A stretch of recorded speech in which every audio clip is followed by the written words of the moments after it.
नमस्कार, मैं हूं जीके सिंह। एक बार फिर से आपका बहुत बहुत स्वागत करता हूं प्रेरणा कोचिंग सेंटर के इस एजुकेशनल चैनल पे।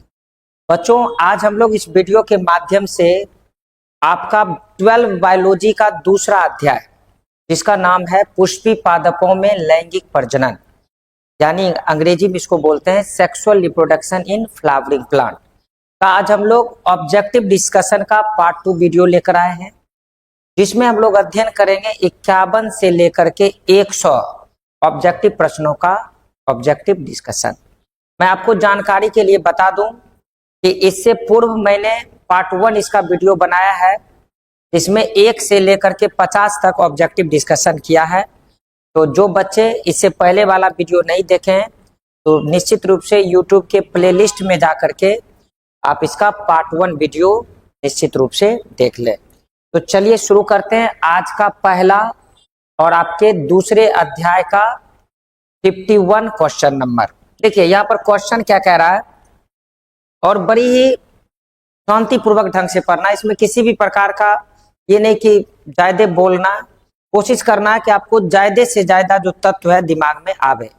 अगर आपको कुछ भी प्रश्न दिक्कत हो तो निश्चित रूप से आप कमेंट बॉक्स में लिखें।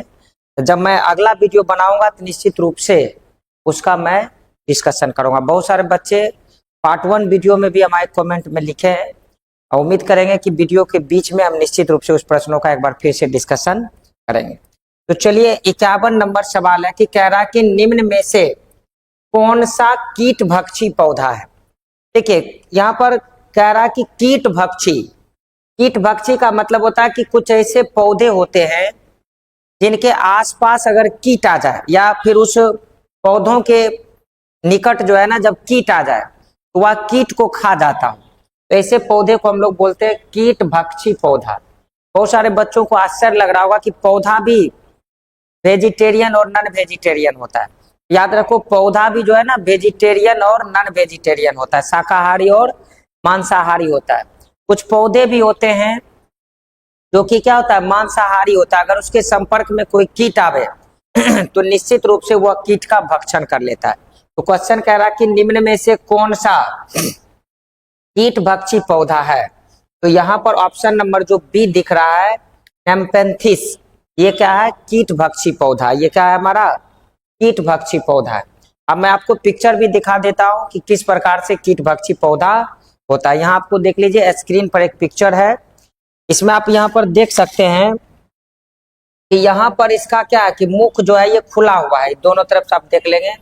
अगर क्या है कि कोई कीट मक या पतंग, जैसे मान लो कोई मक्खी है, अब इसके अंदर में क्या हुआ कि प्रवेश करके ये मकरंद खाने के लिए इसके अंदर में प्रवेश करती है, और जो ही इसके अंदर में प्रवेश करती है, ये जो आपको फलक है ना, ये धीरे धीरे बंद हो जाता है, जिसके कारण ये जो मक्खियां है ना इसी फूल के अंदर रह जाती है, और धीरे धीरे इस मक्खी को क्या करता है, ये फूल पचा लेता है, और इस मक्खी के कारण जो है इस फूल को ऊर्जा की प्राप्ति होती है। अतः हम कह सकते हैं कि कुछ पौधे ऐसे भी होते हैं जो कि कीट भक्षी पौधा होता है। यहाँ पर इसका सही आंसर हो जाएगा नेम्पेंथिस। एक प्रकार का पौधा है जो कि कीट भक्षी पौधा है, जो कि क्या है, कीट भक्षी पौधा होता है। चलिए हम लोग अगला क्वेश्चन देखते हैं। 52 नंबर सवाल है कि सत्य फल क्या है। यहाँ पर क्वेश्चन क्या कह रहा है कि सत्य फल क्या है। देखिए, फल की जब भी बात किया जाए तो आपको याद रखना कि फल जो होता है ना, ये 2 प्रकार के होते हैं। आपको याद रखना है, थ्योरी में मैंने आपको बताया भी होगा कि फल जो होता है ये 2 प्रकार का होता है। एक होता है सत्य फल, और दूसरा जो हमारा फल होता है उसको बोलते हैं असत्य फल। याद रखिए, फल जो होता है ये 2 प्रकार का होता है। एक को हम लोग बोलेंगे सत्य फल और दूसरे को बोलते हैं असत्य फल। सत्य फल को अंग्रेजी में बोलते हैं ट्रू फ्रूट्स, और असत्य फल को हम लोग बोलते हैं फॉल्स फ्रूट। अब अगर इसकी परिभाषा देखी जाए कि सत्य फल किसे कहते हैं और असत्य फल किसको कहते हैं, तो साधारणतः जितने भी फल बनते हैं जो प्राकृतिक रूप से बनता है, या फिर जो साधारण सी प्रक्रिया होती है फल बनने की, उसको हम लोग बोलते हैं सत्य फल। लेकिन जब उस प्रक्रिया में कुछ असाधारण प्रक्रिया शामिल हो जाए उसे हम लोग बोलते हैं असत्य फल। यानी इसके कहने का मतलब ये हुआ कि अगर किसी पुष्प की उत्पत्ति अंडाशय से होती है, अगर किसी फल की उत्पत्ति अंडाशय से होती है। याद रखो, अगर किसी फल की उत्पत्ति किससे हो, अंडाशय से हो, तो इसको हम लोग बोलते हैं सत्य फल। और अगर किसी फल की उत्पत्ति अंडाशय से ना हो करके पुष्प के किसी अन्य भाग जैसे बाह्य दलपुंज, दलपुंज या फिर पुष्पासन के माध्यम से होता हो, इसे हम लोग क्या बोलेंगे, असत्य फल बोलेंगे। तो यहाँ पर क्वेश्चन क्या पूछ रहा है कि सत्य फल का निर्माण किससे होता है। तो मैंने बताया कि सत्य फल का निर्माण होगा अंडाशय से। अगर इसी में क्वेश्चन पूछ देता कि असत्य फल का निर्माण किससे होता है, तो असत्य फल का निर्माण अंडाशय से ना हो करके पुष्प के किसी अन्य भाग जैसे कि बाह्य दलपुंज, दलपुंज या फिर पुष्पासन से अगर फल का निर्माण हो, उसे हम लोग बोलते हैं असत्य फल। तो यहाँ पर हमारा सवाल क्या पूछा था कि सत्य फल का निर्माण किससे होता है। इसका जो हमारा सही आंसर हो जाएगा, हो जाएगा ऑप्शन नंबर ए, यानी अंडाशय से। ऑप्शन नंबर ए यानी अंडाशय से। देखिए 53 नंबर सवाल देख रहे हैं। कह रहा कि यदि किसी पुष्प के परागकोश, क्या कह रहा है, परागकोश, ध्यान से देखो, यदि किसी पुष्प के परागकोश एवं वर्तिकाग्र, देखिए बहुत सारा स्पेलिंग मिस्टेक रहता है, ये हमारी गलती नहीं है। मैं आपको जो मटेरियल प्रोवाइड कराता हूँ क्लास में, उसमें बिल्कुल ये स्पेलिंग सही सही लिखा रहेगा। ये जो है पीपीटी तैयार करने वाले जो है बहुत सारे सवाल जो लिखते हैं ना वर्ड, उसको गलती कर दे रहे हैं। कह रहा यदि किसी पुष्प का परागकोश और वर्तिकाग्र, ये वर्तिकाग्र होना चाहिए, परागकोश और वर्तिकाग्र दोनों जब अलग अलग समय पर परिपक्व होता है, तो इसको हम लोग क्या बोलते हैं। क्लास में मैंने आपको बताया था कि अगर किसी पुष्प का परागकोश और वर्तिकाग्र दोनों अलग अलग समय पर परिपक्व होता हो, तो इसको, इसमें जो है ना पर परागन की क्रिया होती है, और इस प्रकार की जो अवस्था होती है पुष्प को, इसको हम लोग भिन्न काल पक्वता के नाम से जानते हैं। इसको हम लोग क्या बोलते हैं जी, भिन्न काल पक्वता। यानी यहाँ पर अंग्रेजी में ऑप्शन दिया गया है डिचकोगेमी, इसी को हिंदी में हम लोग बोलते हैं भिन्न काल पक्वता। याद रखिएगा, भिन्न काल पक्वता, इसको हम लोग हिंदी में बोलते हैं भिन्न काल पक्वता। तो बहुत सारे बच्चे को हिंदी लेकर के थोड़ी सी समस्या होती है, तो अपने अपने मटेरियल के बगल में इसको लिख लीजिए कि जब किसी पुष्प का परागकोश और वर्तिकाग्र दोनों अलग अलग समय पर परिपक्व होता हो, यानी जिस समय परागकोश परिपक्व है तो वर्तिकाग्र अनमेच्योर होगा, और जिस समय फिर से परागकोश अनमेच्योर होगा तो वर्तिकाग्र जो है वो मैच्योर हो जाएगा। यानी दोनों अलग अलग समय पर जो है ना अपनी मैच्योरिटी दिखाती है, तो पुष्प की इस अवस्था को हम लोग बोलते हैं भिन्न काल पक्वता, यानी इसको अंग्रेजी में हम लोग बोलते हैं डिचकोगेमी। इसको अंग्रेजी में हम लोग बोलते हैं बच्चों डिचकोगेमी। तो चलिए हमारा जो है अगला सवाल है, क्वेश्चन नंबर है 54। कह रहा कि यदि किसी परागकोश में 4 एस्पोरेंजियस है, तो परागकण की संख्या कितनी हो जाएगी। तो समझ लो कि परागकण की संख्या इसमें 4 गुनी हो जाएगी। इसका हमारा सही ऑप्शन हो जाएगा ऑप्शन नंबर डी। 54 का हमारा सही आंसर हो जाएगा ऑप्शन नंबर डी। तो जो प्रश्न इजी रहेगा उसको हम लोग स्पीड से खींचेंगे। अब बहुत सारे बच्चे क्या कि 4 एस्पोरेंजियस है, तो ऑटोमेटिक क्या है कि इसमें जो है ना इसकी संख्या जो है सीधे सीधी कितनी हो जाएगी, 4 गुनी हो जाएगी। तो चलिए 55 नंबर सवाल हम लोग देखते हैं। कहता एक ही पुष्प के मादा जननांग का परागकोश से पहले परिपक्व होने की अवस्था को क्या कहते हैं। देखो क्वेश्चन समझो पहले यहाँ ध्यान से। कहता कि कोई पुष्प है, अब उसमें मादा जननांग, मादा जननांग का मतलब हो गया इसमें स्त्री केसर, मादा जननांग का मतलब हो गया स्त्री केसर। तो यदि किसी पुष्प में मादा जननांग परागकोश से पहले परिपक्व हो जाए, यानी स्त्री केसर जो है वो परागकोश से पहले परिपक्व हो जाए, तो मैंने आपको बताया था कि पुष्प की इस अवस्था को हम लोग बोलते हैं स्त्री पुबर्ता। क्या बोलेंगे, स्त्री पुबर्ता। पुष्प की इस अवस्था को हम लोग बोलेंगे स्त्री पुबर्ता। इसी का जस्ट विपरीत हो जाएगा अगर इसमें यह पूछ देता कि यदि किसी पुष्प में नर जननांग यानी परागकोश पहले परिपक्व हो जाए और वर्तिकाग्र जो है वो बाद में परिपक्व हो, इसको हम लोग बोलते हैं पुपुबर्ता। यानी जब परागकोश पहले परिपक्व होगा तो उसे बोलेंगे पुपुबर्ता, और जब स्त्री केसर पहले परिपक्व होगा तो उसे हम लोग बोलेंगे स्त्री पुबर्ता। तो यहाँ पर चूंकि मादा जननांग कह रहा मतलब स्त्री केसर कह रहा, और जब स्त्री केसर पहले परिपक्व हो रहा है तो इस प्रक्रिया को हम लोग बोलेंगे स्त्री पुबर्ता। तो फिर भी यहाँ पर वही प्रॉब्लम है कि फिर से इसका अंग्रेजी दिया गया है, और मैं आपको जब भी क्लास में लिखाता हूँ तो वहां पर इंग्लिश ब्रैकेट में लिखते हैं। बहुत सारे बच्चे जो समझते हैं कि हम बिहार बोर्ड वाले बच्चे, हमको इंग्लिश नहीं लिखना है, तो कहीं ना कहीं ऑब्जेक्टिव में फिर उसको दिक्कत होता है। तो यहाँ पर जो प्रोटोगैनी लिखा हुआ है इसी को हिंदी में हम लोग बोलते हैं स्त्री पुबर्ता, स्त्री पुबर्ता। तो आप इसको ब्रैकेट में अपने मटेरियल में लिख लीजिए। तो याद रखिए कि जब किसी पुष्प में मादा जननांग पहले परिपक्व हो उसे स्त्री पुबर्ता कहेंगे, और जब किसी पुष्प में नर जननांग पहले परिपक्व हो तो उसे हम लोग पुबर्ता के नाम से जानेंगे। अंग्रेजी में उसको प्रोटेंडरी कहते हैं, अंग्रेजी में उसको प्रोटेंडरी कहते हैं। तो याद रखिएगा। चलिए हमारा जो अगला सवाल है 56 नंबर, इसको देख रहे हैं।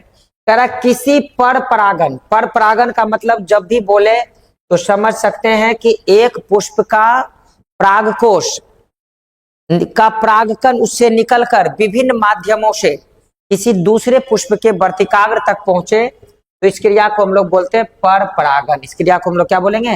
पर परागन। इस क्रिया को हम लोग बोलेंगे पर परागन। तो कहता है किसी पर परागन का विशिष्ट उदाहरण है, तो मक्का जो है ना पर परागन का विशिष्ट उदाहरण है। याद रखो कि मक्का जो है ना पर परागन का विशिष्ट उदाहरण है। तो 56 का हमारा सही आंसर हो जाएगा ऑप्शन नंबर डी। देखिए अगला सवाल है कि परागकण में लीवर मैकेनिज्म किसमें पाया जाता है?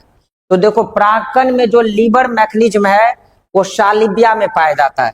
आपके मटेरियल में इसका आंसर दिया होगा गेहूं, जो कि बिल्कुल गलत है। इसका सही आंसर हो जाएगा कि परागकण में जो लीवर मैकेनिज्म होता है ये सालिबिया में पाया जाता है।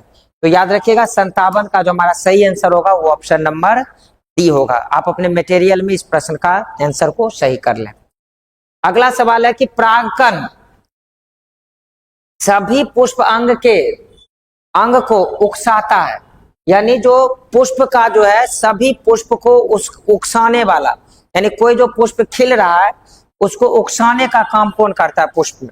तो याद रखो कि एक पुष्प में उसको उकसाने का काम करता है किसके द्वारा? पिस्टल के द्वारा। किसके द्वारा किया जाता है? तो पिस्टल के द्वारा किया जाता है। तो इसका जो सही आंसर हो जाएगा वो हो जाएगा हमारा 58 का सही आंसर हो जाएगा ऑप्शन नंबर बी, यानी किसी भी पुष्प को उस उकसाने का काम कौन कर रहा है? पिस्टल कर रहा है। तो चलिए यहाँ पर आप देख सकते हैं, यहाँ पर मैं आपके लिए एक होमवर्क लाया हूं HW कि एक मैंने, यानी आप यहाँ पर एक पुष्पी पादप का चित्र मैंने लिया है, बोर्ड पे आपको दिख रहा होगा। इस चित्र में आपको नंबर वाइज लिखा हुआ, जैसे यहाँ पर 1 नंबर है, ये यहाँ पर 2 नंबर है, यहाँ पर 3 नंबर है, 4 नंबर है। देखिए 3 नंबर इस ये भाग हो गया, 2 नंबर जो हमारा ये भाग हो गया, समझे। 1 नंबर जो है हमारा यहाँ वाला भाग हो गया। इसी तरह से सबका एक नंबरिंग लिखा हुआ है। आप हमको जो है ना कमेंट बॉक्स में, जैसे 1 नंबर है तो 1 नंबर मतलब यहाँ वाला भाग जो है इसको क्या कहते हैं, इसको जो है ना लिख करके भेजिए हमें। ये आपके लिए एक छोटा सा होमवर्क है बीच बीच में, क्योंकि आपके एग्जाम में ये पूछा जाता है कि एक पुष्प का चित्र बनाइए और उस पुष्प के जितने भी जननांग है, चाहे अगर द्विलिंगी पुष्प है तो नर जननांग और मादा जननांग दोनों पाए जाएंगे, उन सभी भागों का नाम लिख करके बताना है।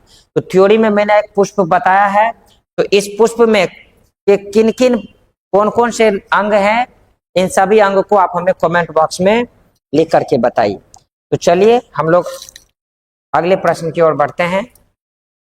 देखिए हमारा अगला जो प्रश्न है वो है 59 नंबर, और क्वेश्चन क्या कह रहा है कि आवृत बीजी पौधों में, देखिए बच्चों जब भी आवृत बीजी बोले तो दिमाग में ये रखना है कि इसमें लैंगिक प्रजनन होगा। आवृत बीजी का मतलब लैंगिक प्रजनन, यानी बीज के माध्यम से नए पौधे की उत्पत्ति। लैंगिक प्रजनन यानी बीज के माध्यम से नए पौधों की उत्पत्ति। लैंगिक प्रजनन यानी बीज के माध्यम से नए पौधों की उत्पत्ति। कहता है कि आवृत बीजी पौधों में पराग नलिका नर युग्मक को किसमें मुक्त करती है? तो याद रखना कि ये जो नर युग्मक जो है ना, नर युग्मक मतलब क्या कि 2 भाग में रहता है, एक प्राथमिक नर युग्मक और एक द्वितीयक नर युग्मक।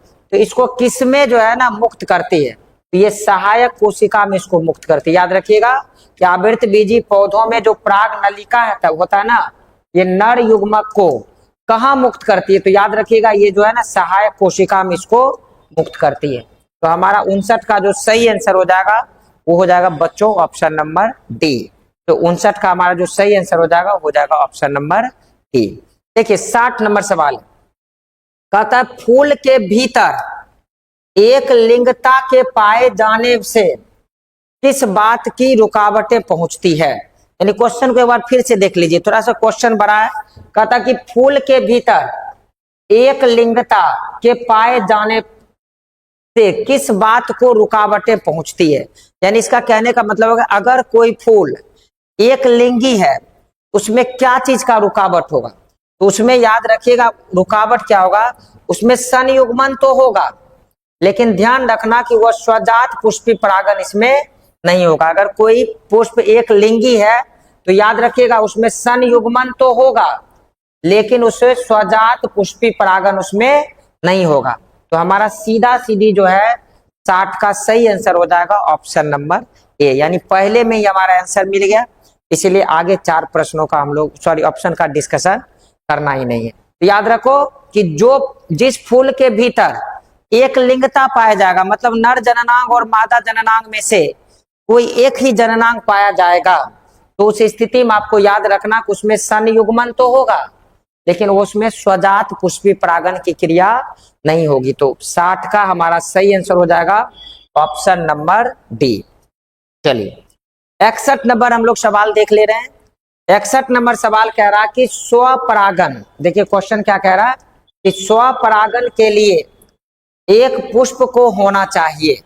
जैसे स्वपरागन का मतलब क्या हो गया? ऑटोगैप, मतलब एक ही पुष्प का परागकोश से निकला हुआ परागकण और उसी पुष्प के वर्तिकाग्र पे गिरना। तो इसका मतलब है कि इसमें नर जननांग भी होना चाहिए और मादा जननांग भी होना चाहिए।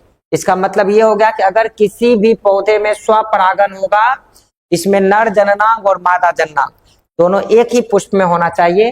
तो ये पुष्प कैसा होना चाहिए? तो द्विलिंगी होना चाहिए। ये पुष्प कैसा होना चाहिए? तो द्विलिंगी होना चाहिए।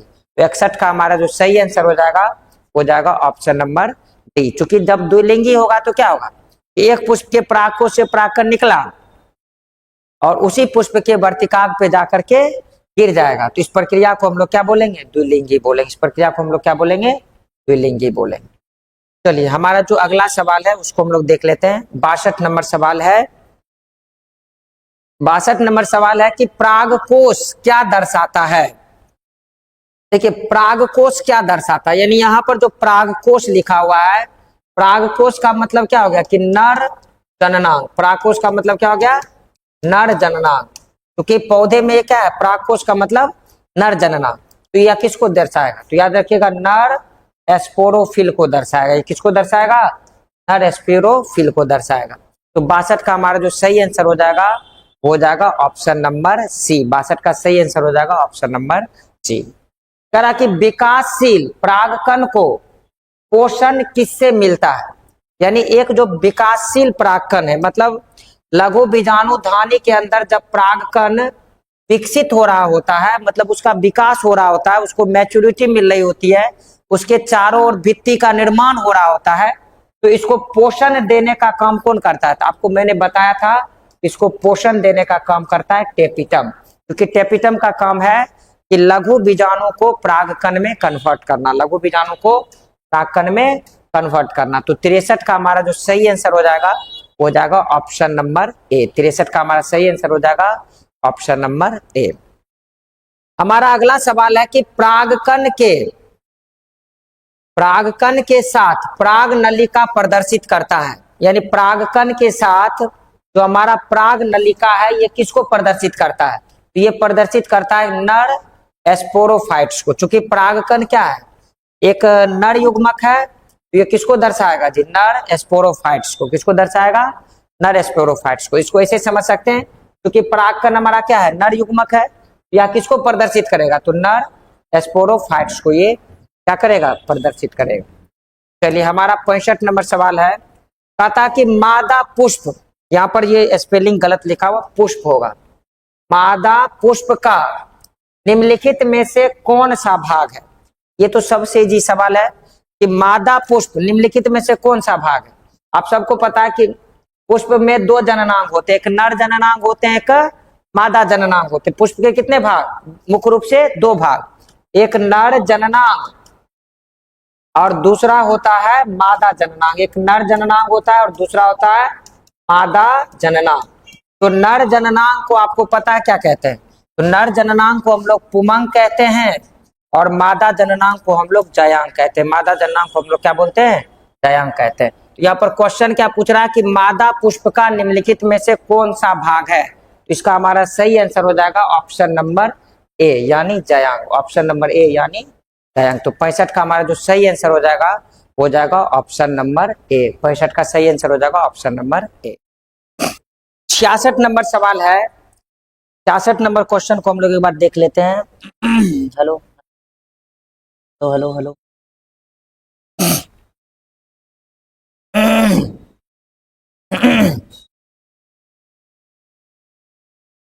हमारा अगला सवाल है प्रश्न नंबर 66। देखिए क्वेश्चन क्या कह रहा है कि पराग थैली किसमें पाई जाती है? देखिए पराग थैली का मतलब क्या होता है कि जिसके अंदर परागकण पाया जाता हो। जैसे हम लोग अपने जब भी मार्केट जाते हैं तो सब्जियां लाते हैं, तो कहेगा थैली का मतलब क्या हुआ कि किसी चीज को उसमें स्टोरेज करके रखना। तो यहाँ पर क्या पूछ रहा है कि पराग थैली किसमें पाया जाता है? आप सबको पता है कि ये किसमें पाया जाएगा जी? पराग कोश में ही पाया जाएगा।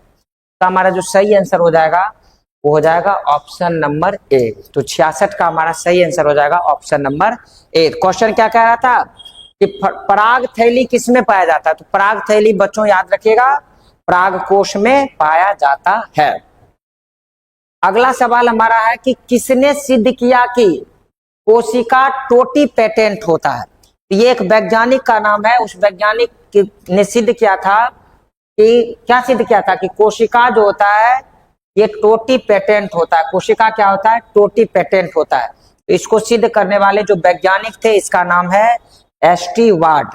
तो कम से कम एक चैप्टर में 2-3 वैज्ञानिक का भी नाम आ जा रहा है। तो आप उसको क्या करिए कि कॉपी के नीचे एक लिस्ट बना लीजिए। जैसे इस चैप्टर में अभी तक में 3 वैज्ञानिक का नाम आया। एक कि लैंगिक प्रजनन का खोज करने वाले जो वैज्ञानिक थे उसका नाम बताएं। दूसरा है कि द्विनिषेचन का खोज किसने किया। और यहाँ पर तीसरे वैज्ञानिक का नाम आया कि किसने सिद्ध किया कि कोशिका टोटी पेटेंट होती है। तो याद रखिएगा कि सिद्ध करने वाले जो वैज्ञानिक थे इसका नाम है स्टीवार्ट। इन्होंने सिद्ध किया था कि कोशिका क्या होता है? टोटी पेटेंट होता है। कोशिका क्या होता है? टोटी पेटेंट होता है। अगला सवाल है हमारा कि प्रोगैमी में प्राग नलिका किससे होकर भ्रूणकोश में प्रवेश करती है? जैसे यहाँ पर देखिए कह रहा है कि किससे होकर भ्रूणकोश में प्रवेश करती है। तो जैसे ये हमारा क्या कि भ्रूणकोश है और ये भ्रूणकोश क्या होता है कि अंडाशय के भीतर पाया जाता है। याद रखिएगा भ्रूणकोश जो होता है वो अंडाशय के भीतर पाया जाता है। तो आपको याद रखना कि अंडाशय के जो निचला भाग है ना, यहाँ पर एक छिद्र पाया जाता है। इस छिद्र को हम लोग बोलते हैं बीजांड द्वार। बच्चों याद रखिएगा इस छिद्र का नाम होता है बीजांड द्वार। तो हमेशा याद रखिएगा कि जो प्रोगैमी में प्राग नलिका जो होता है ये किससे होकर भ्रूणकोश में प्रवेश करता है? तो ये प्रवेश करता है बीजांड द्वार से होकर के।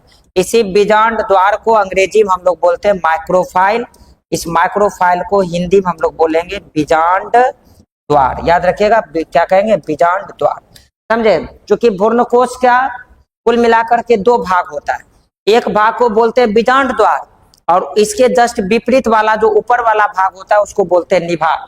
तो याद रखो कि कभी भी हमारा चाहे नर युग्मक हो या फिर जो पराग नलिका है वो किससे होकर के भ्रूणकोश में प्रवेश करेगा? तो वो प्रवेश करेगा किसके द्वारा? बीजांड द्वार के द्वारा। याद रखिएगा किसके द्वारा? बीजांड द्वार के द्वारा। और इस बीजांड द्वार को अंग्रेजी में हम लोग बोलते हैं माइक्रोफाइल। बीजांड द्वार को हम लोग अंग्रेजी में बोलते हैं माइक्रोफाइल। बीजांड द्वार को अंग्रेजी में बोलते हैं माइक्रोफाइल। तो 68 का हमारा जो सही आंसर हो जाएगा ऑप्शन नंबर सी। 68 का हमारा जो सही आंसर हो जाएगा ऑप्शन नंबर सी हो जाएगा। देखिए अगला सवाल हमारा है माइक्रो स्पोरेंजियम की आंतरिक भित्ति जो जिसमें पोषक पाई जाती है उसे हम लोग क्या कहते हैं? तो याद रखिएगा जो माइक्रो स्पोरेंजियम्स होता है यानी जिसको माइक्रो स्पोरेंजियम इसको हम लोग हिंदी में बोलेंगे लघु बीजाणुधानी। हिंदी में हम लोग इसको बोलते हैं लघु बीजाणुधानी। याद रखिएगा, इसको हम लोग हिंदी में बोलते हैं लघु बीजाणुधानी। तो लघु बीजाणुधानी के जो अंदर में जो भित्ति पाई जाती है, इस जो जिसके अंदर में पोषण पाया जाता है, किसके लिए? परागकण के लिए। किसके लिए? परागकण के लिए। तो जहां पर पोषण पाया जाता है उस स्थान को हम लोग क्या कहते हैं?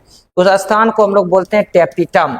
आपको याद ही भी होगा कि जब मैंने आपको लघु बीजाणुधानी की संरचना बताया था, तो लघु बीजाणुधानी में मुख्य रूप से 4 भित्तियां थी।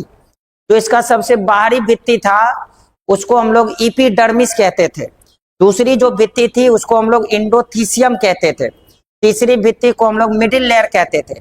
और जो सबसे आंतरिक भित्ति है, जिसके अंदर पोषक तत्व भरा हुआ रहता था, उसको हम लोग टेपिटम कहते थे। और टेपिटम का मुख्य रूप से 2 काम था। पहला काम था कि जो लघु बीजाणुधानी के अंदर जो लघु बीजाणु का निर्माण हो रहा है, उसका विकास हो रहा है, उसको पोषण प्रदान करना, और साथ ही साथ लघु बीजाणु के चारों ओर एक भित्ति का निर्माण करना, ताकि ये लघु बीजाणु जो है परागकण में बदल जाए। तो ये किसका काम होता है जी? टेपिटम का काम होता है। तो याद रखना कि जब भी सवाल आपसे पूछे कि लघु बीजाणुधानी की जो आंतरिक भित्ति होती है, इसका काम है पोषण देना, इसको हम लोग क्या कहते हैं? इसको हम लोग बोलते हैं टेपिटम कहते हैं। यानी 70 का हमारा जो सही आंसर हो जाएगा वो हो जाएगा ऑप्शन नंबर सी। चलिए 71 नंबर देख रहे हैं। यहाँ पर सवाल पूछ रहा है कि सेलम, सेलम एक पौधा का नाम है। कहता है कि सेलम में किसके द्वारा परागन होता है? तो सेलम एक वृक्ष का नाम है। सेलम क्या है? एक वृक्ष का नाम है। तो इस वृक्ष पे क्या होता है कि रात के समय में एक वृक्ष से, यानी सेलम के एक वृक्ष से दूसरे वृक्ष के बीच क्या होता है? चमगादड़ जो है ना, वो रनिंग करते रहता है, दौड़ते, हवा में ट्रेवल करते रहता है, यानी उड़ते रहता है। तो याद रखो कि कहता है कि सेलम में किसके द्वारा परागन होता है? तो याद रखिएगा, सेलम में जो है ना चमगादड़ के द्वारा परागन की क्रिया होती है। 71 का हमारा जो सही आंसर हो जाएगा वो हो जाएगा ऑप्शन नंबर ए। क्योंकि सेलम क्या है? याद रखिएगा, सेलम एक वृक्ष का नाम है, और एक वृक्ष से दूसरे वृक्ष तक क्या होता है? चमगादड़ जो है ना वो दौड़ लगाते रहता है, और उस दौड़ लगाने के क्रम में क्या होता है कि उसके शरीर में परागकण चिपक जाता है, और एक पुष्प के परागकोश से परागकण दूसरे पुष्प के वर्तिकाग्र तक पहुंच जाती है। तो याद रखो कि सेलम का जो पौधा है ना, इसमें परागन की क्रिया को संपन्न कराने वाला जो फैक्टर है उसको हम लोग चमगादड़ कहते हैं, और इसके द्वारा जो परागन की क्रिया होती है उसे हम लोग चमगादड़ द्वारा परागन कहते हैं। चमगादड़ द्वारा इसको हम लोग क्या बोलेंगे? परागन बोलेंगे। 72 नंबर सवाल है, इसको देखिए। करा कि निषेचन के बाद बीजांड किसमें परिवर्तित हो जाता है? ये सबसे इजी सवाल है कि निषेचन की क्रिया के बाद जो बीजांड होता है, याद रखो ये बीज में परिवर्तित हो जाता है। बीजांड जो होता है ये किसमें परिवर्तित हो जाता है? बीज में परिवर्तित हो जाता है। और अंडाशय जो है ना वो फल का निर्माण कर लेता है। बीजांड बीज में परिवर्तित हो जाता है, और अंडाशय जो है वो फल का निर्माण कर लेता है। तो पहला सवाल हम लोग वहीं से शुरू किए थे कि एक पुष्प में जब निषेचन की क्रिया होती है, यानी अंड कोशिका और प्राथमिक नरयुग्मक जब आपस में मिलकर जायगोट बना लेते हैं, तो धीरे धीरे बीजांड क्या करता है? बीज में बदल जाता है, और अंडाशय से जो है फल की उत्पत्ति हो जाती है। इसका मतलब 72 का हमारा सही आंसर हो जाएगा ऑप्शन नंबर बी। 72 का हमारा सही आंसर हो जाएगा ऑप्शन नंबर बी। अगला सवाल है कि एक प्रारूपिक पुष्प में प्रायः कितने प्रकार के पुष्प पत्र पाए जाते हैं? तो याद रखना, एक प्रारूपिक पुष्प में मुख्य रूप से 4 प्रकार के पुष्प पत्र पाए जाते हैं। तो 73 का हमारा जो सही आंसर हो जाएगा वो हो जाएगा ऑप्शन नंबर ए। एक प्रारूपिक पुष्प में प्रायः 4 प्रकार के पुष्प पत्र पाए जाते हैं। अगला सवाल है कि इसमें से कौन सा द्विगुणित है? द्विगुणित का मतलब क्या हो गया? 2n। द्विगुणित का मतलब 2n मतलब दुगुना। तो आपको याद रखना कि जो द्वितीयक केंद्रक होता है, यहाँ पर स्पेलिंग गलत लिखा हुआ है, द्वितीयक जो केंद्रक होता है ना बच्चों, ये हमारा क्या होता है? द्विगुणित होता है। तो हमारा 74 का जो सही आंसर हो जाएगा वो ऑप्शन नंबर सी हो जाएगा। ऑप्शन नंबर सी हो जाएगा। अगला सवाल है कि परागकोश भित्ति में इसमें से कौन सा नहीं होता है? यानी प्रागकोश भित्ति। देखो यहाँ पर थोड़ा सा कंफ्यूजन आपको इस तरह से हो सकता है, प्रागकोश भित्ति। जब भी प्रागकोश भित्ति की बात करें तो इसका मतलब ये होगा हमारा नर जननांग। ये क्या हो जाएगा, नर जननांग। जो ही प्रागकोश की बात कर रहा है इसका मतलब क्या हो गया, नर जननांग। तो अब यहाँ पर आपको कह रहा कि नहीं है, अब नहीं है का मतलब ये मादा जननांग का भाग होगा। तो इस 4 ऑप्शन में से मादा जननांग कौन है, इंटुगुमेंट। ये जो इंटुगुमेंट है ये क्या है, हमारा मादा जननांग है। क्या है, मादा जननांग है। तो इसका जो सही आंसर हो जाएगा ऑप्शन नंबर डी हो जाएगा, क्योंकि इंडोथीसियम, मध्यपरत और टेपिटम ये सब के सब क्या है, लघु बीजाणुधानी का एक स्तर है। और लघु बीजाणुधानी मतलब नर युग्मक। लेकिन यहाँ पर क्या कह रहा, नहीं, यानी मतलब नर युग्मक नहीं है, इसका मतलब मादा युग्मक है। तो ये जो इंटुगुमेंट है ना, ये जो है हम लोगों का क्या है, मादा युग्मक है। बाकी आप जो ये 3 ऑप्शन देख रहे हैं, option number A, option number B और ऑप्शन नंबर सी, ये सब के सब क्या है, नर जननांग है। तो चूंकि यहाँ पर क्या कह रहा है, नर जननांग नहीं है मतलब मादा जननांग है, तो इसका मतलब हो जाएगा कि 75 का हमारा जो सही आंसर हो जाएगा वो ऑप्शन नंबर डी हो जाएगा। देखिए अगला जो हमारा सवाल है कि भ्रूण कोश में निम्नांकित में से कौन सा सही नहीं है। यानी भ्रूण कोश में निम्नांकित में से कौन सा सही नहीं है। फिर यहाँ पर पूछ दिया नहीं है, तो कौन सा सही नहीं है, मतलब भ्रूण कोश। अब यहाँ जब भी भ्रूण कोश की बात करें इसका मतलब हो गया ये मादा युग्मक है या मादा जननांग है। तो ही भ्रूण कोश बोला तो दिमाग में रखना कि मादा जननांग है, और यह कह रहा नहीं है, इसका मतलब ये नर जननांग होगा। तो इन चारों ऑप्शन में से आप खोजिए कि कौन सा नर जननांग है।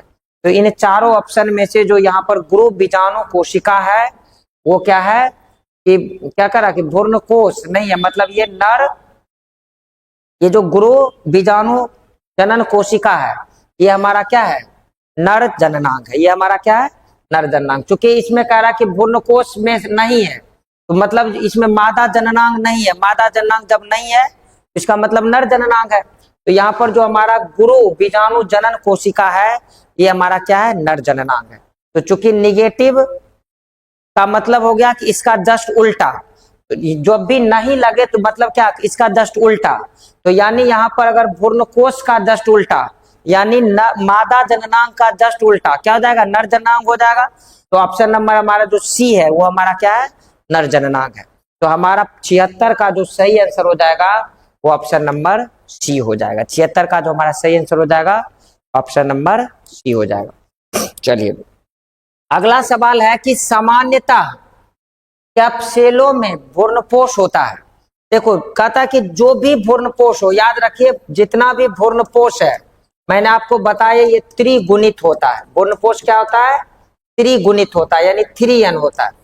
क्यों 3n होता है मैंने आपको क्लास में भी बताया है, क्योंकि यह जो है ना द्वितीयक केंद्रक से जब द्वितीयक नर युग्मक मिलता है तो द्वितीयक केंद्रक में, और द्वितीयक केंद्रक ऑलरेडी 2n होता है, द्वितीयक केंद्रक ऑलरेडी 2n होता है, और इसमें जब द्वितीयक नर युग्मक मिलता है तो उसका एक n आता है, और तीनों को अगर मिला दे तो हो जाता है 3n।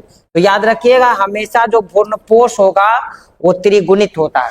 तो यहाँ पर ऑप्शन नंबर जो हमारा सी है ये बिल्कुल इसका सही आंसर हो जाएगा। तो 77 का हमारा सही आंसर हो जाएगा ऑप्शन नंबर सी। तो यानी जब भी भ्रूणपोष की बात करें तो भ्रूणपोष किससे बनता है, द्वितीयक नर युग्मक और द्वितीयक केंद्रक के आपस में मिलने से बनता है। तो द्वितीयक केंद्रक में ऑलरेडी 2n होता है, और जब द्वितीयक नर युग्मक मिलता है तो उसका एक n आता है। तो 2n प्लस n दोनों मिलाकर हो गया 3n। तो ध्यान रखिए कि हमेशा जो भ्रूणपोष होता है वो त्रिगुणित होगा। भ्रूणपोष जो होगा वो हमेशा क्या होगा, त्रिगुणित होगा। चलिए 78 नंबर सवाल देख रहे हैं, कहता है परिभ्रूणपोष किसका बचा हुआ भाग होता है। ये जो हमारा परिभ्रूणपोष है ये बीजांड काय का बचा हुआ भाग होता है। याद रखिएगा परिभ्रूणपोष जो होता है वो बीजांड काय का बचा हुआ भाग होता है। ये बीजांड काय का बचा हुआ भाग होता है। अगला सवाल है कि परागकण किसकी विशेषता है। तो आप सबको पता है कि परागकण जो है वो आवृत बीजी व अनावृत बीजी की विशेषता है। जो परागकण है वो आवृत बीजी और यहाँ पर लिख रहा अनावृत बीजी, तो बिल्कुल गलत है। परागकण किसकी विशेषता है? तो इसका सही जो आंसर होगा ये सिर्फ होगा आवृत बीजी। क्या हो जाएगा? आवृत बीजी। तो परागकण किसकी विशेषता है? तो याद रखिएगा ये आवृत बीजी के विशेषता है। अगला सवाल है कि परागकण किसका प्रतिनिधित्व करता है? आप सबको पता होगा कि जो परागकण है ये हमारा नर युग्मोकोभिद का प्रतिनिधित्व करता है, क्योंकि परागकण क्या है?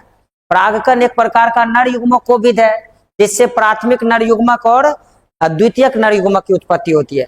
तो परागकण किसका प्रतिनिधित्व करेगा? इसका सही आंसर हो जाएगा कि हमारा जो है नर युग्मोकोभिद का ये प्रतिनिधित्व करता है, नर युग्मोकोभिद का प्रतिनिधित्व करता है। अगर इसी में पूछ देता कि अंड कोशिका किसका प्रतिनिधित्व करता है, तब वो उसमें हो जाएगा कि मादा युग्मोकोभिद का प्रतिनिधित्व करता है। तो इसी तरह से परागकण किसका प्रतिनिधित्व करता है? तो ये करता है नर युग्मोकोभिद का प्रतिनिधित्व करता है। तो 80 का जो हमारा सही आंसर हो जाएगा वो हो जाएगा ऑप्शन नंबर ए। 80 का जो हमारा सही आंसर हो जाएगा ऑप्शन नंबर ए हो जाएगा। कहता निम्न में से कौन सा जलीय घास है, यानी जल में पाए जाने वाला जो घास है इस किसको कहते हैं? तो इसमें जो हमारा ऑप्शन नंबर सी दिख रहा है, क्या लिख रहा है? जो एस्टेरा, ये हमारा एक प्रकार का जलीय घास है। मतलब समुद्र के अंदर या जितने भी तालाब है उसके ऊपर में एक छोटा सा पौधा उत्पन्न हो जाता है जिसको हम लोग जलीय घास के नाम से जानते हैं। तो ये जलीय घास क्या है? जो एस्ट्रा। याद रखिए जो एस्ट्रा जो है एक प्रकार का जलीय घास है। जो एस्ट्रा जो है एक प्रकार का जलीय घास है। अगला सवाल है कि आवृत बीजी में त्रिगुणित उत्तक का उदाहरण है। अभी तुरंत मैंने इनसे पूर्व भी बताया कि आवृत बीजी जो पौधा होता है उसमें अगर हम त्रिगुणित की बात करें, किसकी बात करें? त्रिगुणित। त्रिगुणित का मतलब 3n। अभी मैंने पूर्व में बताया तो किसका उदाहरण होगा? तो भ्रूणपोष का उदाहरण होगा। तो याद रखिएगा चूंकि भ्रूणपोष का निर्माण किससे होता है कि इसमें द्वितीयक केंद्रक और द्वितीयक नर युग्मक दोनों आपस में मिलते हैं। तो द्वितीयक केंद्रक का मतलब 2n और द्वितीयक नर युग्मक का मतलब n। तो 2n और n दोनों मिल जाएगा तो ये हो जाएगा 3n, यानी त्रिगुणित। तो ये किसका उदाहरण हो जाएगा? तो भ्रूणपोष का उदाहरण हो जाएगा। तो 82 का हमारा जो सही आंसर हो जाएगा वो ऑप्शन नंबर बी हो जाएगा। तो 82 का हमारा सही आंसर हो जाएगा ऑप्शन नंबर बी। कहता है कि कमल में परागण होता है। देखिए मैंने सुबह सुबह क्लास में बताया था कि जब भी बच्चे कमल देखता है उसके दिमाग में रहता है कि ये जलीय पौधा है। ये क्या है? जलीय पौधा है। और बच्चे फटाक से इसका आंसर करते हैं कि अगर जल वाला पौधा है तो इसमें जल परागण होगा। तो फटाक से वो बच्चे क्या कर देते हैं? ऑप्शन नंबर ए को टिक कर देते हैं, जो कि बिल्कुल गलत है। याद रखो कि कमल और सालिबिया दो ऐसे जलीय पौधे होते हैं जो जल में तो रहते हैं लेकिन इसमें जल द्वारा परागण की क्रिया नहीं होती है। इसमें जो है ना कीट द्वारा परागण की क्रिया होती है। तो यहाँ पर हमारा जो 83 नंबर है इसका सही आंसर हो जाएगा ऑप्शन नंबर सी। मैंने आपको क्लास में विशेष रूप से डिस्कशन कराया होगा कि जब भी आप कमल देखें तो ये दिमाग में तुरंत नहीं मार देना कि कमल मतलब जल और जल का मतलब जल द्वारा परागण, क्योंकि कमल और सालिबिया दो ऐसे जलीय पौधे होते हैं जो कि एक्सेप्शन है। मतलब जल में तो पाए जाते हैं लेकिन इसमें जल द्वारा परागण की क्रिया नहीं होती है। तो किसके द्वारा होती है? कीट के द्वारा होती है। तो 83 का हमारा जो सही आंसर हो जाएगा वो ऑप्शन नंबर सी हो जाएगा। कहता बीजांड के वृंत को क्या कहते हैं? कई बार ये सवाल पूछा गया, बीजांड के वृंत। तो याद रखो बीजांड का जो वृंत है ना इसको हम लोग बीजांड वृंत कहते हैं। बीजांड के वृंत को हम लोग क्या बोलते हैं? बीजांड वृंत कहते हैं। और इसी को अंग्रेजी में हम लोग फ्यूनिकल के नाम से जानते हैं। यानी बीजांड वृंत बोलिए हिंदी में, या फिर इसको अंग्रेजी में हम लोग बोलते हैं फ्यूनिकल। ये बीजांड को क्या करता है? एक स्टैंड की भांति पकड़ के रखता है। जैसे हमारे यहाँ वॉल फैन होता है ना जी, दीवार में लगा हुआ, क्या करता है? पंखा को एक स्टैंड पकड़ के रखता है। इसी तरह से बीजांड को पकड़ कर रखने वाली जो संरचना होती है उसको हम लोग बीजांड वृंत कहते हैं और इसी को अंग्रेजी में क्या बोलते हैं? फ्यूनिकल कहते हैं। इसका मतलब ये हो गया कि हमारा जो 84 है इसका सही आंसर हो जाएगा ऑप्शन नंबर बी। 84 का हमारा सही आंसर हो जाएगा ऑप्शन नंबर बी। कहता है जो पुष्प बंद हो उसे हम लोग बोलते हैं कैलेस्टोगेमी। यानी जो पुष्प बंद होता है, मतलब कुछ पुष्प ऐसे भी होते हैं जिसका फलक कभी खुलता ही नहीं। जैसे यहाँ पर आप देख सकते हैं, जैसे यहाँ पर एक फूल है और इसका फलक खुलता ही नहीं है। इसके अंदर वर्तिकाग्र भी है और इसके अंदर जो है परागकोश भी है। इसका मतलब है कि इसका परागकोश जब भी परिपक्व होगा तो इसका परागकण जो है ना फूल के बाहर जा ही नहीं पाएगा, क्योंकि चारों तरफ से इसका जो फलक है ना वो बंद होता है। तो इसमें हमेशा क्या होगा कि स्वपरागन की क्रिया होगी।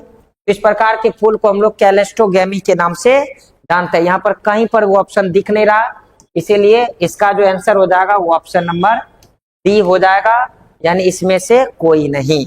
यानी बंद पुष्प इसमें से जो भी ऑप्शन है ये इसका ऑप्शन नहीं है, इसीलिए इसका सही जो आंसर हो जाएगा 85 का सही आंसर हो जाएगा ऑप्शन नंबर डी। कहता स्वपरागन का दुर्गुण है। अब दुर्गुण का मतलब क्या हो गया कि दुर्गुण, बहुत सारे बच्चे इसका मतलब जब नहीं समझेंगे तो फिर गलती करेंगे। तो स्वपरागन का दुर्गुण क्या है, मतलब इसकी मतलब नकारात्मक जो भूमिका है ये पूछी जा रही है कि स्वपरागन का दुर्गुण क्या है।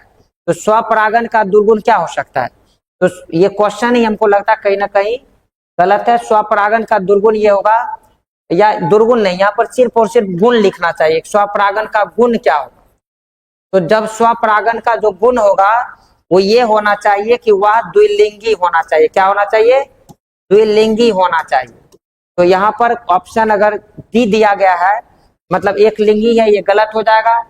और डाइकोगेमी ये भी गलत होगा, हेटेरोस्टाइल है ये भी गलत होगा।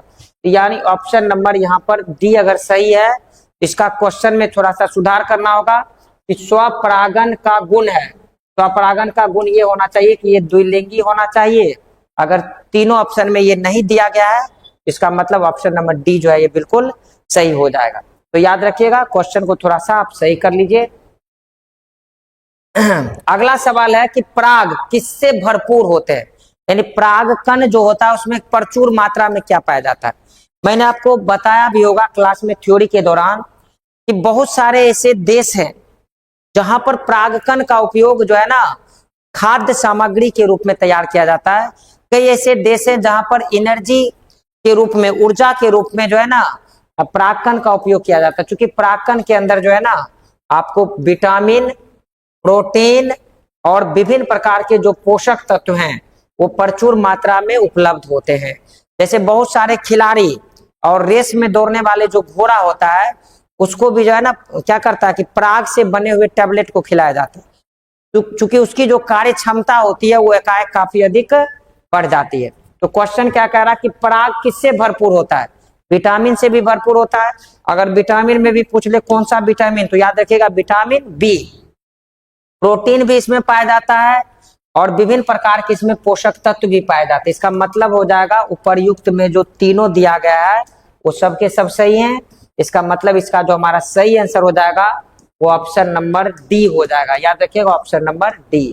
तीनों यहाँ पर गलत लिखा हुआ है, यानी जो भी पराग होते हैं उसमें विटामिन भी होता है, प्रोटीन भी होता है और विभिन्न प्रकार के पोषक तत्व भी पाए जाते हैं।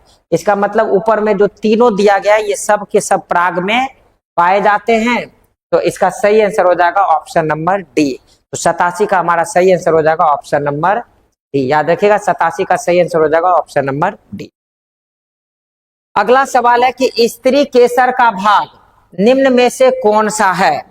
आप सबको पता है कि स्त्री केसर का भाग कौन सा है, आप सबको पता है। जैसे यहाँ पर मैंने बोर्ड पर एक बना ही दे रहा हूं, आप याद रखिएगा। इसी को ना स्त्री केसर कहते हैं। इस प्रकार का नीचे में अंडाशय रहेगा और ऊपर में जो है ना इस प्रकार का छतरी नुमा संरचना होता है। ये जो ऊपर वाला भाग है इसको हम लोग वर्तिकाग्र कहेंगे, ये जो बीच वाला भाग है इसको वर्तिका कहेंगे और ये जो नीचे वाला भाग दिख रहा है इसको क्या बोलेंगे, अंडाशय बोलेंगे। तो स्पष्ट संरचना दिख रहा है।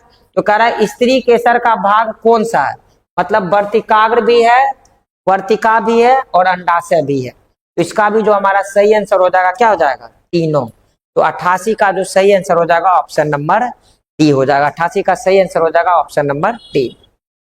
कहता परागकोश एक चतुष्कोणीय संरचना होती है और इसके चारों कोनों में क्या पाया जाता है। तो एकदम बच्चा वाला सवाल हो गया कि परागकोश जो होता है एक चतुष्कोणीय संरचना होती है। जब भी आप परागकोश को देखते हो तो ये बाहर से आपको लगेगा कि दो पालियों में बटा हुआ इस तरह से दिखेगा, लेकिन जब इसका ऊपरी भाग को आप कट करते हो, यहां से काटते हो, तो इसका जो आकार होता है ना ये चतुष्कोणीय हो जाता है। मतलब इसके अंदर में जो है ना आपको इस तरह से 4 कोने जैसी संरचनाएं देखने को मिलेगी और इस चारों कोने के बीच में फिर से 4 कोष्ठक पाए जाएंगे। इस कोष्ठक को हम लोग क्या कहेंगे? तो इस कोष्ठक को हम लोग बोलते हैं लघु बीजाणु धानी। याद रखिएगा, एक परागकोश को जब आप बाहर से देखते हो तो ये 2 पालियों में विभक्त रहता है, लेकिन अगर जब इसके ऊपरी सिरे को हम लोग काट करके देखें तो अंदर में यह चतुष्कोणीय संरचना बना लेती है और इसके चारों कोनों पर एक गोल गोल संरचना पाई जाती है, यानी 4 संरचना पाई जाती है, जिसको हम लोग लघु बीजाणु धानी के नाम से जानते हैं। तो 89 का हमारा सही आंसर हो जाएगा ऑप्शन नंबर ए। 89 का हमारा जो सही आंसर हो जाएगा वो ऑप्शन नंबर ए हो जाएगा। देखिए अगला सवाल है कि जब एक परागकोश अपरिपक्व होता है तब घने सुसंबद्ध स्वजातीय कोशिकाओं का समूह होता है, उसे क्या कहते हैं? हम सबको पता है कि जब एक परागकोश अपरिपक्व होता है, तो जब ये अपरिपक्व होता है तो इसको हम लोग बीजाणु जनन उत्तक के नाम से जानते हैं। तो याद रखिए कि एक परागकोश जब अनमैच्योर रहता है, जैसे हम लोग अभी युवावस्था में, लेकिन जब हम लोग क्या होते हैं कि बच्चे होते हैं तो उस समय हम लोग को नवजात शिशु के नाम से जाना जाता है। इसी तरह से जब एक परागकोश यानी जैसे परागकण निकल रहा है, ये अनमैच्योर है, तो जब ये अनमैच्योर है मतलब अपरिपक्व है, तो उस स्टेज को हम लोग बोलते हैं बीजाणु जनन उत्तक। उस स्टेज को हम लोग बोलते हैं बीजाणु जनन उत्तक। उस स्टेज को हम लोग बोलते हैं बीजाणु जनन उत्तक। तो 90 का हमारा जो सही आंसर हो जाएगा ऑप्शन नंबर ए। अगला सवाल है कि परागकण के बाह्य चोल में सुस्पष्ट रंध्र पाया जाता है, इसको हम लोग क्या कहते हैं? इसको हम लोग जनन छिद्र कहते हैं। याद रखिएगा, इसको हम लोग क्या बोलते हैं? जनन छिद्र कहते हैं। ये इसको हम लोग क्या बोलते हैं? जनन छिद्र कहते हैं। तो 91 का हमारा सही आंसर हो जाएगा ऑप्शन नंबर सी। कहता परागकण की आंतरिक भित्ति अंतःचोल किसकी बनी होती है? तो ये जो अंतःचोल होती है ये किसकी बनी होती है? ये हमारा बना होता है सेल्यूलोज का भी, और ये बना होता है हमारा इसका सेल्यूलोज का भी बना होता है और पैक्टिन का भी बना होता है। इसका सही आंसर हो जाएगा ए एवं बी दोनों। तो आपको याद रखना, ये कई बार एग्जाम में पूछा जाता है और ये नीट के लिए भी VVI है, क्योंकि ये सवाल कई बार जो है ना एग्जाम में पूछा गया कि परागकण की जो आंतरिक भित्ति होती है वो किसका बना होता है? तो वो सेल्यूलोज का बना होता है और पैक्टिन का बना होता है। सेल्यूलोज का भी बना होता है और पैक्टिन का भी बना होता है। मतलब क्या, यहाँ पर ऑप्शन नंबर जो सी है इसमें ए और बी दोनों लिखा गया, ये इसका सही आंसर हो जाएगा।